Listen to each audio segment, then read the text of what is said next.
Matapos ang maraming taon ng pag-aaral sa Europa, handa nang bumalik si Crisostomo Ibarra sa bayang matagal niyang iniwan. Habang binabasa niya ang mga liham, unti-unting bumabalik sa kanyang isip ang mga alaala ng kanyang bayan. Iniwan niya ang Europa, dala ang karunungang kanyang natutunan at mga pangarap para sa Pilipinas. Sa bawat ikot ng gulong, papalapit siya sa bagong yugto ng kanyang buhay. Sa daungan, naghahalo ang mga pangarap at mga paalam ng mga manlalakbay.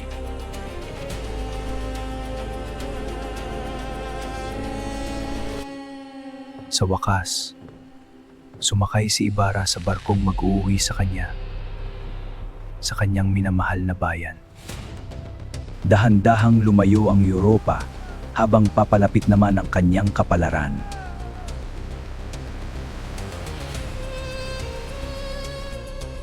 Sa gitna ng karagatan, wala siyang kasama, kundi ang kanyang mga iniisip. Nangangarap siyang makita ang kanyang bayan na umuunlad at malaya sa kamangmangan. Sa katahimikan ng gabi, mas lalo niyang naramdaman ang pananabik na makauwi. Sa barko, nakilala ni Ibarra ang iba't ibang manlalakbay na may kanya-kanyang kwento at pangarap. Sa mahabang paglalakbay, tinawid ng barko ang malalawak na karagatan patungo sa kanyang matagal nang minimiting tahanan. Sa bawat balitang kanyang naririnig, lalo niyang nais malaman ang tunay na kalagayan ng kanyang bayan. Kasabay ng paglalayag, unti-unting bumabalik sa kanyang alaala ang mga araw ng kanyang kabataan. Matapos ang mahabang paglalakbay, lumitaw sa malayo ang mga isla ng silangan.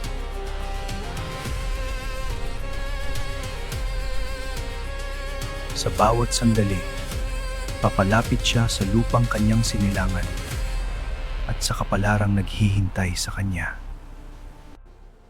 Sa unang sinag ng araw, nasilayan ni Ibarra ang kagandahan ng kanyang sariling bayan. Matagal niyang hinintay ang sandaling ito, ang muling makita ang bayang kanyang minamahal. Sa wakas, pumasok ang barko sa Loop ng Maynila, ang puso ng kolonya. Hindi pa man nakababa sa barko, nagsisimula na ang pagbabalik ni Ibarra sa mundong matagal niyang iniwan.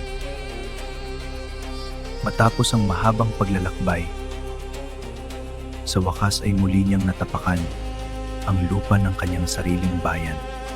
Abala ang daungan, tila walang tigil ang galaw ng kabisera ng kolonya.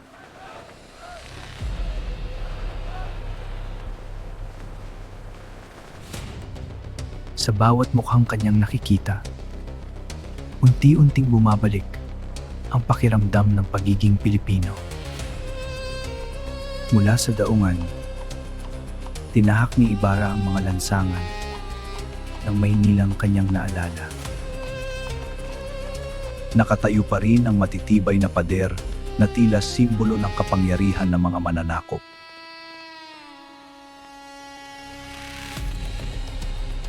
Marami nang nagbago,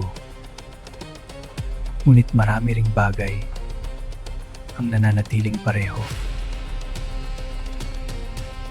May naghihintay ng pagtitipon sa tahanan ni Kapitan Tiago bilang pagunita sa kanyang pagbabalik. Handa na siyang muling humarap sa mga taong minsang naging bahagi ng kanyang buhay. Sa gabing iyon, nagtipon ang mga kilalang tao sa tahanan ni Kapitan Tiago. Isang marangyang hapunan ang inihanda upang salubungin ang mga panauhin.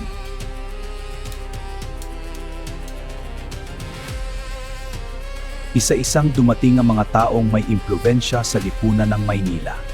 Magandang gabi, Padre. Magandang gabi sa inyong lahat. Magandang gabi. Sa bawat pagtitipon, naroon ang mga frailing may malaking impluwensya sa buhay ng mga Pilipino.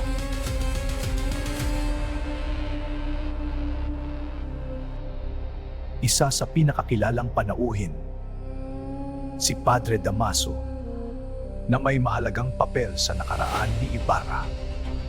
Mabilis kumalat ang balita na nakabalik na ang anak ni Don Rafael Ibarra.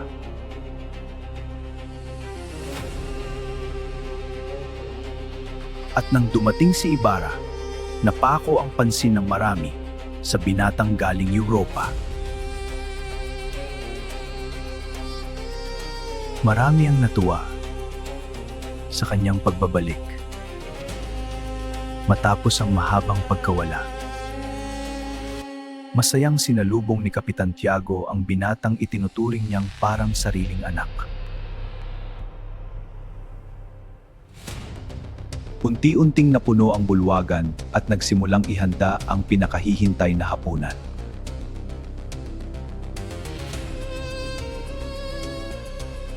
Habang nakaupo, pinagmasdan ni Ibarra ang lipunang kanyang babalikan. Walang nakaalam na ang gabing ito ang magiging simula ng mga pangyayaring magbabago sa lahat.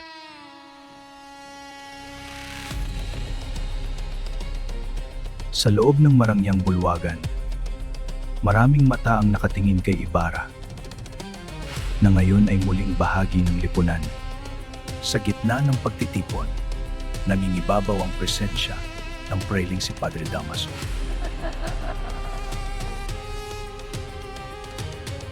At hindi nagtagal, nabigkas ang pangalang matagal nang hindi naririnig, si Don Rafael Ibarra. Sa isang iglap, nagbago ang tono ng gabi at bumigat ang paligid.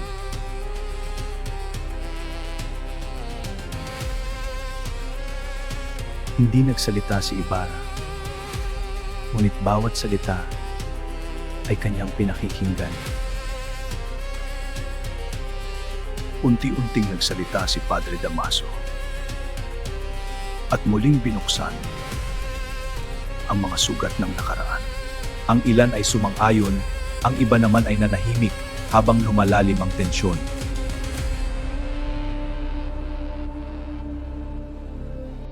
Sa kabila ng kanyang naririnig, pinili ni Ibarra na manatiling mahinahon.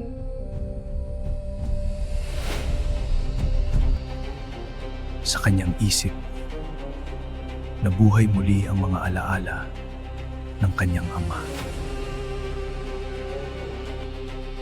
At sa unang pagkakataon, nagtagpo ang kanilang mga mata sa gitna ng katahimikan. Dalawang magkaibang pananaw ang unti-unting nagtatagpo sa isang mesa. Sa kabila ng lahat, pinili ni Ibarra na magbigay galang.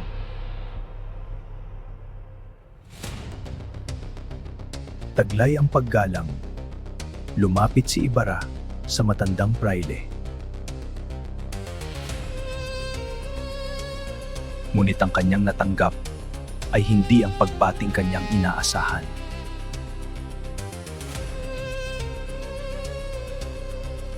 Sa isang iglap, tila huminto ang buong bulwagan.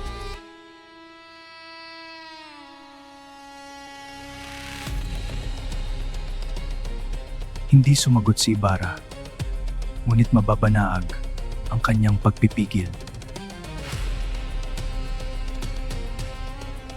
Alam ng marami na may malalim na dahilan ang namumuong alitan.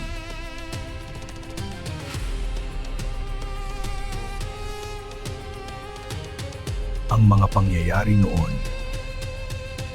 ay muling bumalik upang habulin ang kasalukuyan. Bagamat natapos ang tagpong iyon, hindi pa nagtatapos ang kanilang kwento. Sa gabing iyon, isinilang ang isang tunggaliang magbabago sa kapalaran ng maraming tao. Hindi mawala sa isip ni Ibarra ang malamig na pagtanggap ni Padre Damaso at ang mga salitang bumuhay sa nakaraan.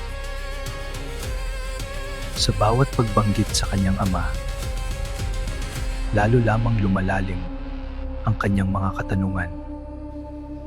May isang taong maaaring magsabi ng katotohanan, si Teniente Guevara, na matagal nang kakilala ng kanyang ama. Maraming taon na ang lumipas, ngunit sariwa pa rin sa kanyang alaala ang nangyari kay Don Rafael. Ayon kay Guevara, si Don Rafael ay kilala bilang mabuti at minamahal ng maraming tao. Ngunit habang dumarami ang humahanga sa kanya, dumarami rin ang mga lihim na naiinggit.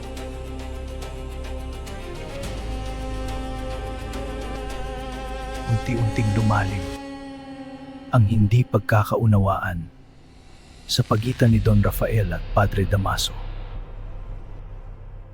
Isang pangyayaring tila maliit lamang ang naging simula ng malaking trahedya. Sa gitna ng kaguluhan, may isang taong namatay sa paraang hindi inaasahan. Sa halip na hanapin ang buong katotohanan, agad na itinuro ng marami si Don Rafael bilang may sala. Ang taong minsang iginalang ng bayan ay natagpuan ang sarili sa loob ng bilangguan. Sa loob ng malamig na selda, unti-unting humina ang kanyang katawan, ngunit hindi ang kanyang dangal. Habang nakakulong si Don Rafael, lumaganap ang mga kwento na hindi lahat ay totoo. Araw-araw siyang naghihintay na manaig ang katotohanan at makamit ang hustisya. Ngunit bago pa dumating ang hustisya, unti-unting bumigay ang kanyang katawan. Isang balita ang kumalat na nagdulot ng lungkot sa maraming nakakakilala sa kanya.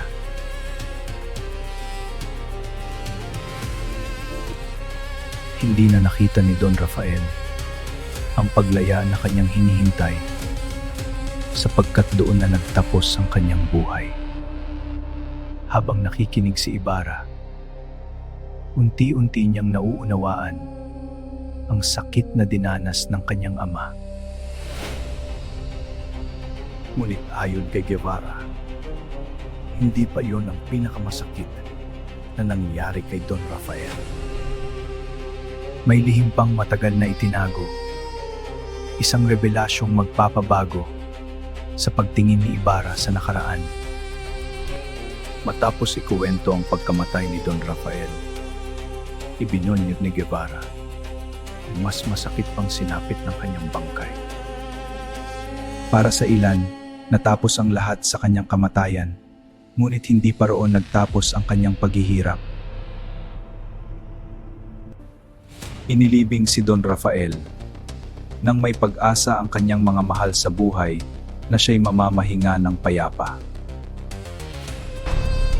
Ngunit may isang taong hindi sumang-ayon na manatili ang bangkay ni Don Rafael sa banal na himlayan. Sa likod ng mga pader ng simbahan may mga usapang lihim na hindi alam ng marami. Ito ang mga dokumento. Itago mo. Opo, Padre, naintindihan ko. Sinisigurado ko, Padre. Isang utos ang ibinigay na magpapasimula ng isa sa pinakamadilim na kabanata ng kwento.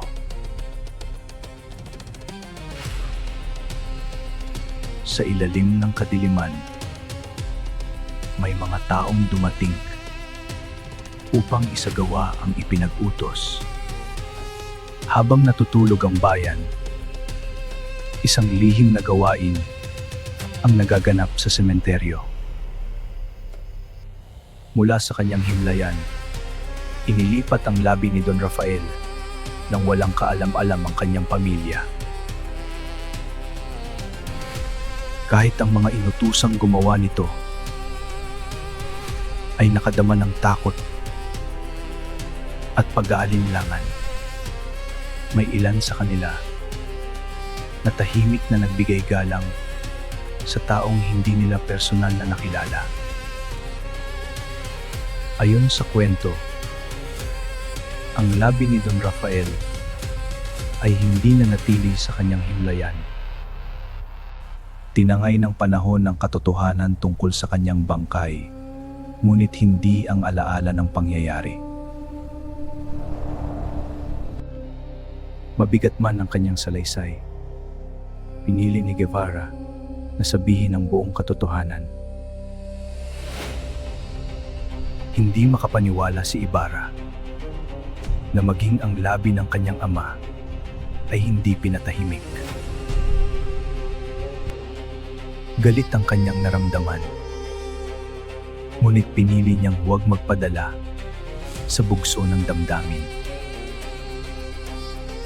Unti-unting nabuo sa isip ni Ibarra ang koneksyon ng mga pangyayari at ang papel ni Padre Damaso. Sa sandaling iyon, nangako si Ibarra sa sarili na hindi niya kalilimutan ang katotohanan.